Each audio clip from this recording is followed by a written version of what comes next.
mendapat tugas dari guru pemula, kita akan mengadakan tindakan aksi nyata. Jadi ini saya mohon izin kepada Bapak untuk menyampaikan gagasan saya tentang rancangan tindakan aksi nyata. Ya, saya akan menerapkan budaya positif di sekolah kita, yaitu dengan menerapkan keyakinan kelas pada kegiatan pembelajaran. Jadi saya mohon bantuan dari Bapak dan teman-teman di sekolah, Pak. Jadi kegiatan guru penggerak ini merupakan program pemerintah dalam dilanjutkan dengan aksi nyata yang memang benar-benar dibutuhkan oleh sekolah. Bapak Kepala Sekolah SMP Negeri 19 Poliang Barat dan yang terhormat Bapak Ibu sekalian yang sempat meluangkan waktunya untuk menghadiri pemaparan tentang budaya positif. Ya. Di sini budaya positif ya. Budaya positif di sini ada yang melatar belakangi.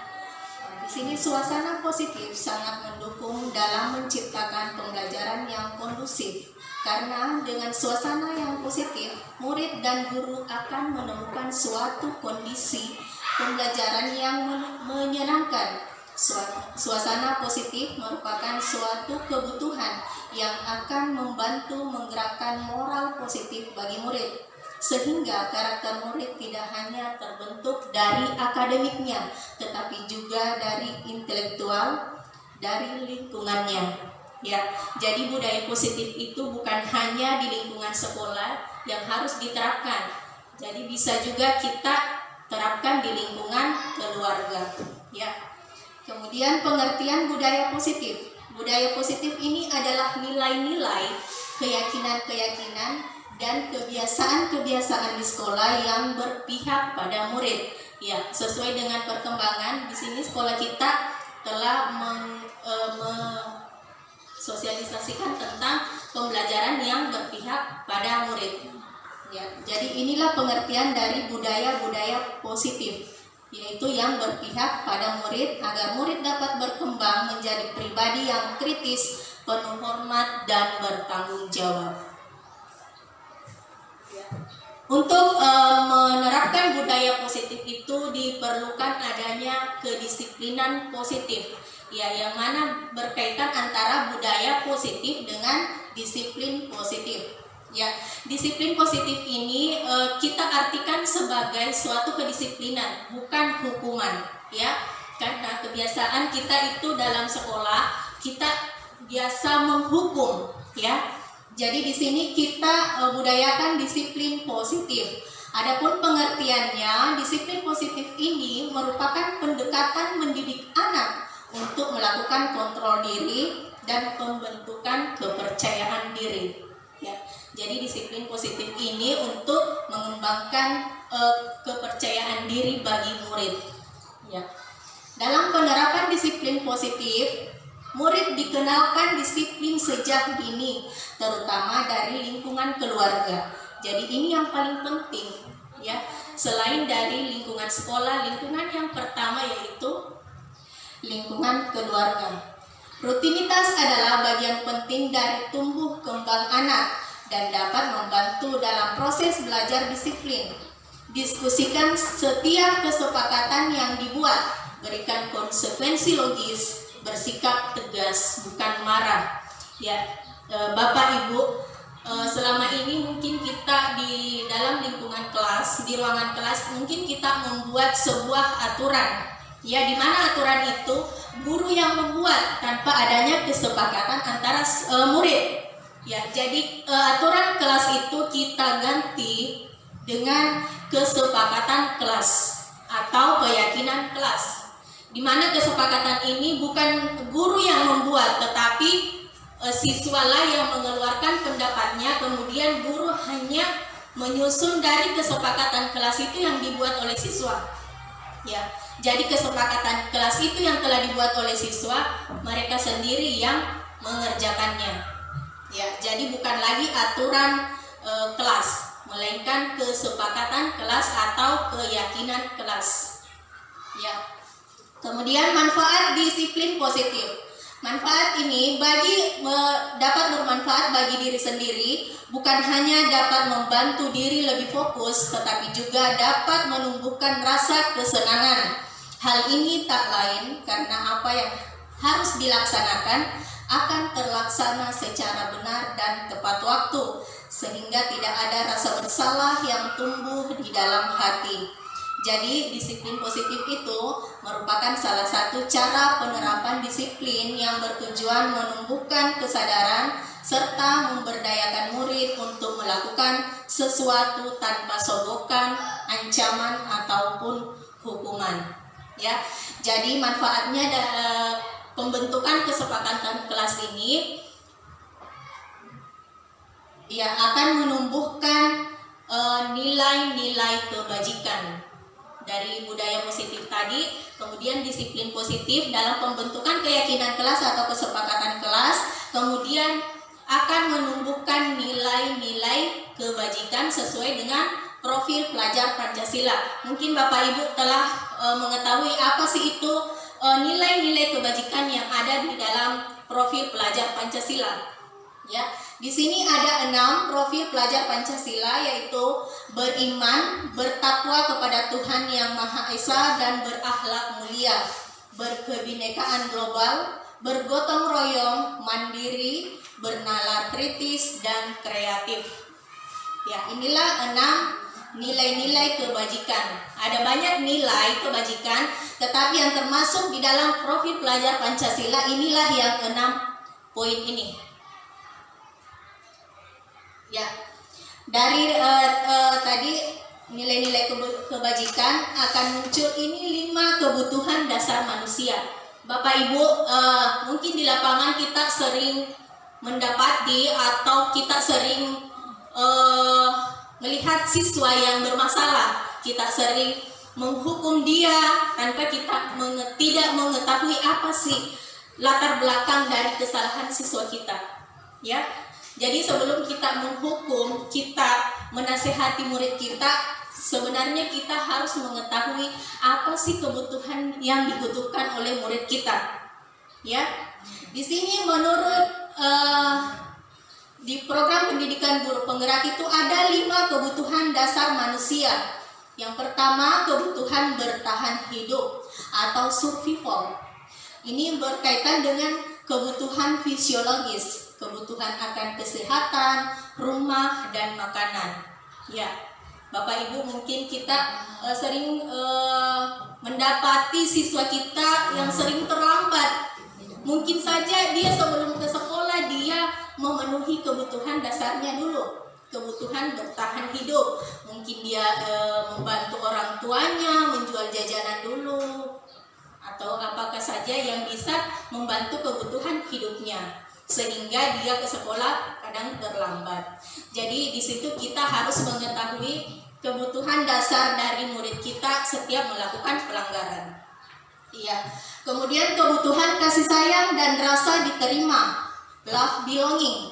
Ya, di sini kebutuhan akan keluarga, teman, dan keinginan untuk diterima dan dihargai. Ya. Di lapangan mungkin kita sering mendapati siswa kita sering membuat kegaduhan. Mungkin itu dengan kegaduhan itu dia ingin meluangkan keinginannya, dia ingin merasa diterima dengan temannya, dia ingin disayang oleh temannya ataupun gurunya. Ya, jadi dia melakukan pemberontakan itu tadi. Mungkin dia butuh akan kasih sayang, akan perhatian dari gurunya dan teman-temannya. Ya. Kemudian kebutuhan penguasaan atau power, kebutuhan untuk didengarkan.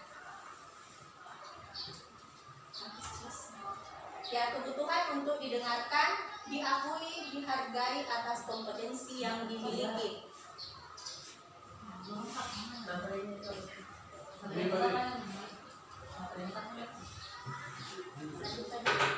Ya, kemudian yang keempat, kebutuhan kebebasan atau freedom.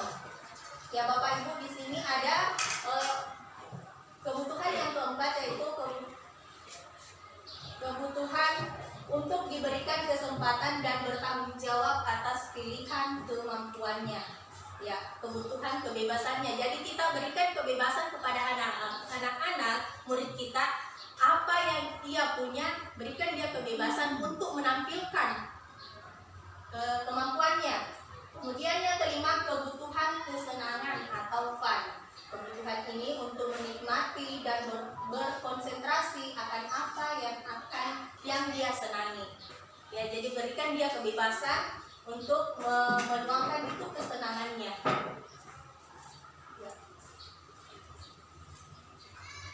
Ya, di sini ada 5 posisi kontrol. Ya, jadi salah satu program yang dilakukan oleh Dian dosen yaitu 5 posisi kontrol. 5 posisi kontrol ini dalam restitusi ini yaitu perjalanan ibu bapak menjadi seorang pelajar untuk mengenali dirinya kita masing-masing. Ya. Jadi di sini ada 5 posisi yang dapat kita terapkan dalam menghadapi setiap masalah. Ya. Yang pertama itu ada posisi penghukum. Ya, yang pertama ada posisi penghukum.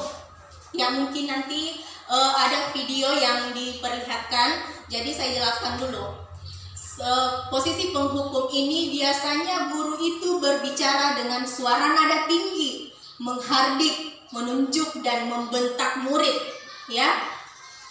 Kemudian dampak dari posisi penghukum ini adalah murid menjadi pendendam, tidak menyukai guru atau mata pelajaran yang diampu. Jadi inilah Bapak Ibu, ketika kita berada di posisi penghukum, murid ini bukan dia berubah, tetapi malah dia menyimpan dendam di dalam hati. Ya. Kemudian posisi yang kedua, posisi pembuat merasa bersalah. Ya, di sini suara guru cenderung lembut, tenang, namun kata-katanya menyalahkan murid. Ya, dampak dari posisi pembuat merasa bersalah. Baik, terima kasih atas kesempatan mereka. Assalamualaikum warahmatullahi wabarakatuh. Yang saya mau tanyakan di sini bukan posisi kita sebagai penghukum ataupun yang sebagainya itu, yang kelima itu kan. Hanya ingin bertanya bagaimana kira-kira kalau mereka sudah melakukan keyakinan kelas, tetapi dari hari ke hari ini mereka masih cenderung melakukan kesalahan yang sama. Nah, berkali-kali misalkan kan, seperti saya anggap satu contoh, jadi wali kelas saya kan ada beberapa yang bersalah, termasuk Angga dan lain sebagainya kan. Itu kan sering bukan hanya wali kelas saja, tapi semua guru mata pelajaran sudah memberikan mungkin tindakan, misalkan apakah dia berada di kondisi manajer, misalkan begitulah. Sebelum kita misalnya tahu apa itu kondisi manajer ya, tetapi si anak ini belum ada perubahan sama sekali sampai sekarang, mulai dari kelas misalnya semester 1 sampai sekarang, atau dari kelas 8 sampai sekarang. Kira-kira bagaimana misalnya seperti itu? Kita tindak seperti apa kira-kira supaya kita tidak berada di posisi penghukum? Ya, seperti itu. Makasih. Oke, menghadapi masalah seperti itu yang bukan dihadapi oleh wali kelas saya, semua guru mapel, kita berusaha yang terbaik ya Bu. Dari ahli seperti ini disebutkan, lebih baik kita selalu menjadi posisi manajer. Adapun berhasil atau tidaknya, mungkin sudah tidak bisa dibebankan sama kita lagi, apalagi untuk kasus-kasus siswa seperti ini ya, yang bertahun-tahun tidak ada perubahan. Bahkan saya perhatikan lanjut di sekolah tingkat atas lagi tetap seperti itu. Tapi minimal kita sudah berbuat yang terbaik. Dan seperti saya katakan tadi, menjadi posisi manajer itu bukan 1-2 hari baru kita bisa ahli. Jadi keinginan kita setelah kita menjadi manajer, itu siswa juga belajar juga menjadi manajer bagi dirinya sendiri. Mungkin dampaknya pada saat kita lakukan posisi manajer mungkin sekarang tidak kita rasakan. mungkin ke depannya ketika anak itu sudah ada di lingkungan masyarakat, dia akan teringat kembali yang seperti itu. Dia sudah terbiasa ditanya oleh guru yang memposisikan diri sebagai manajer, jadi dia belajar dari situ. Jadi untuk siswa-siswa yang khusus seperti ini, tetap lakukan yang terbaik. Adapun hasilnya nanti Tuhan yang tentukan, Bu. Ya, mungkin kita tidak bisa rasakan sekarang. Mudah-mudahan dan kita selalu berdoa semoga anak-anak kita ini ke depannya akan lebih baik lagi di lingkungan masyarakat. Seperti itu. Sedikit tambahan. Menurut tadi dari Ibu Sulfa, mungkin saya sedikit menambahkan seperti siswa kita yang bermasalah, bukan kita hanya menilai dari kondisi anak itu sendiri. Dan tadi sudah kami jelaskan, kita mengetahui tentang kebutuhan dasar murid kita. Ya, ada tadi 5 kebutuhan dasar manusia. Mungkin kita bisa belajar dari situ, kebutuhan apa sih yang dia inginkan anak itu. Ya, kemudian kita memposisikan diri sebagai manajer. Ya, mungkin ada tambahan dari Bapak kepala sekolah atau Ibu guru yang lain bisa masukannya. Atau ada yang sudah berhasil atau menangani siswa seperti ini?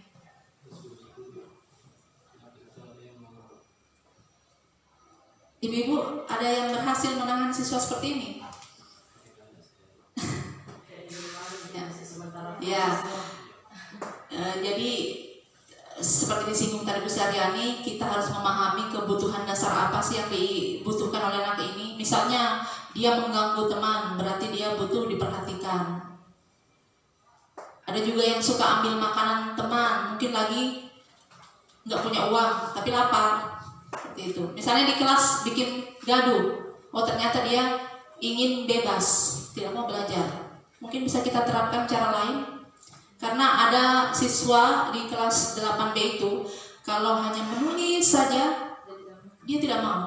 Tapi ketika ada materi saya ingat sekali saat itu menggambar, bikin pola bilangan dengan menggunakan gambar, dia terus yang duluan maju.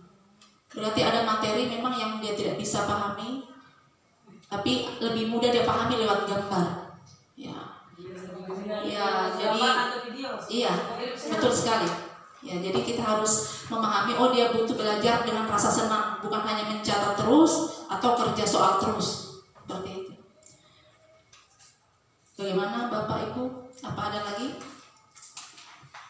Ya, kalau tidak ada, sebelum saya akhiri, jadi kesimpulan yang bisa diambil pada kegiatan hari ini adalah penerapan disiplin positif di sekolah bisa kita mulai dari dalam kelas dengan membentuk sebuah keyakinan kelas. Bisa dilakukan oleh per wali kelas atau bisa dilakukan oleh masing-masing guru pelajaran. Nantinya keyakinan kelas yang sudah kita buat ini akan kita tempel di dinding untuk siswa lihat tiap hari, supaya ketika melakukan pelanggaran dia akan langsung menyadari, di sana kesalahan yang sudah saya buat, karena kesepakatan kelas mereka sendiri yang buat dan sudah disepakati oleh semua warga kelas. Dan yang kedua tentu mari kita bersama-sama berkolaborasi untuk membawa sekolah ini menjadi lebih baik ke depannya. Terutama mari kita lebih berpihak kepada murid. Seperti filosofi Ki Hajar Dewantara, guru itu harus menjadi amok. Dia harus mengayomi siswa seperti anak sendiri. Itu keinginan kita. Baiklah, semoga apa yang kita peroleh hari ini mempunyai dampak positif bagi kita semua. Dan saya ucapkan terima kasih atas perhatian dan kesempatan yang diberikan kepada kami sehingga bisa berbagi aksi nyata tentang disiplin positif di sekolah. Alhamdulillah, dan saya ucapkan Assalamualaikum warahmatullahi wabarakatuh. Ya, baik, terima kasih materi dari calon guru penggerak untuk aksi hari ini. Jadi yang ingin saya sampaikan lagi adalah tentang keyakinan guru mata pelajaran tadi dengan keyakinan kelas. Jadi mungkin kesempatan ini saya ingin sampaikan bahwa mungkin diawali dari kesepakatan guru mata pelajaran dulu. Jadi silakan coba guru mata pelajaran, silakan keyakinan apa yang ingin diterapkan dalam mata pelajarannya. Seperti tadi Ibu Seliani itu dengan Ibu ini, Ibu Yusri, tentang kebersihan kelas. Coba diterapkan semua mata pelajaran ini, ya mulai dari mata pelajaran agama sampai terakhir diterapkan coba. Nah, apakah masih ada yang siswa yang tidak bisa berkeyakinan dengan keyakinan yang telah diterapkan tadi? Jadi keyakinan dari guru mata pelajaran dulu, ini contoh kebersihan. Mungkin ada lagi, ada mungkin. Nantilah masing-masing guru mata pelajaran yang membuat. Silakan diterapkan kira-kira apa. Nanti suatu saat akan saya ingin tanyakan juga ke depannya. Jadi itu yang pertama. Jadi keyakinan.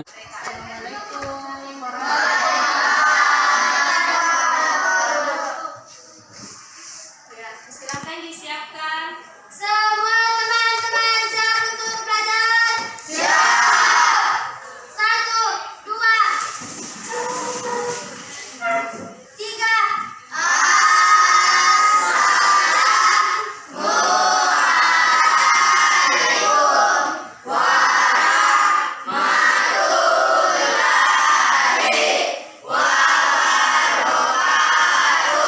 Waalaikumsalam warahmatullahi wabarakatuh. 4, duduk. Sebelum kita belajar, marilah kita berdoa bersama-sama. Doa dimulai.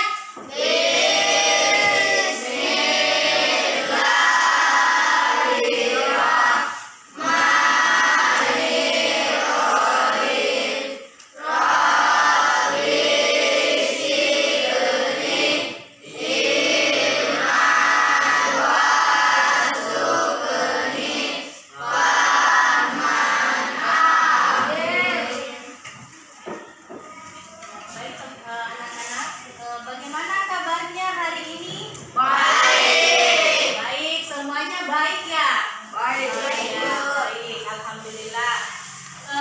Di sini merupakan pertemuan pertama kita di awal semester ya? Di awal semester genap. Jadi saya mau ke depannya itu ada perubahan.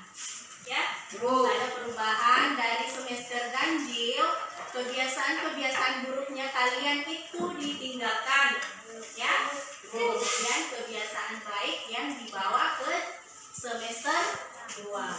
Oke, sebelum memasuki pembelajaran, saya mau membuat sebuah keyakinan kelas, ya. Sebuah keyakinan kelas ya. Tahu nggak dulu itu kan ada aturan kelas. Ya, ada aturan kelas. Kalian masih ingat nggak dengan aturan kelas? Masih. Ya, oke. Kata aturan kelas itu diganti menjadi keyakinan kelas atau kesepakatan kelas. Ya.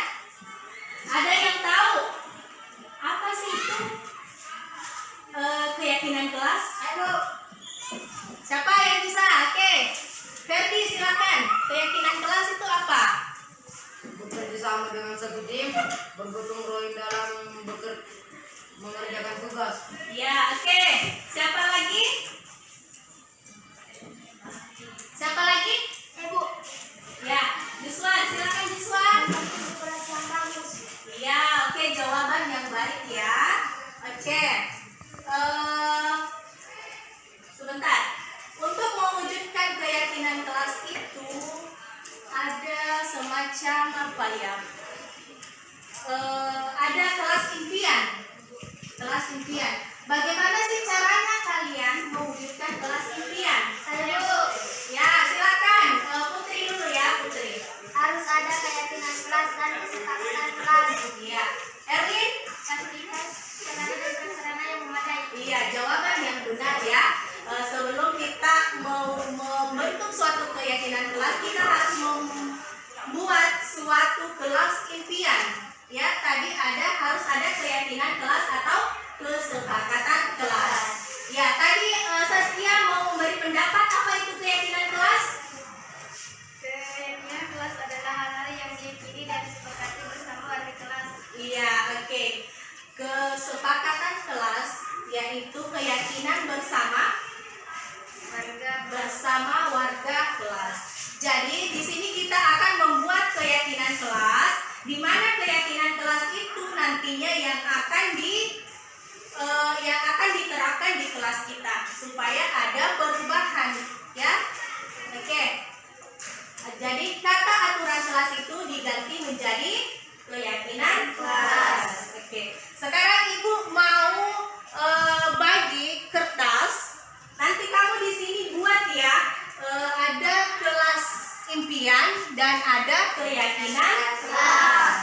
Di kertas yang berwarna pink ini untuk keyakinan kelas. Ya, ingat ya. Yang kertas warna pink ini untuk keyakinan kelas. Kemudian kertas yang berwarna kuning untuk kelas impian. Ya. Oke. Jadi bedakan antara keyakinan kelas dan kelas impian. Oke, bisa ya? Jadi saya bagi.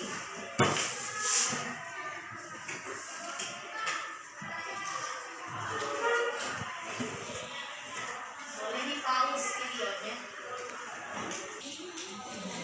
Video kita lagi nulis di Bu, keyakinanku kelas Bu. Yang artinya Bu.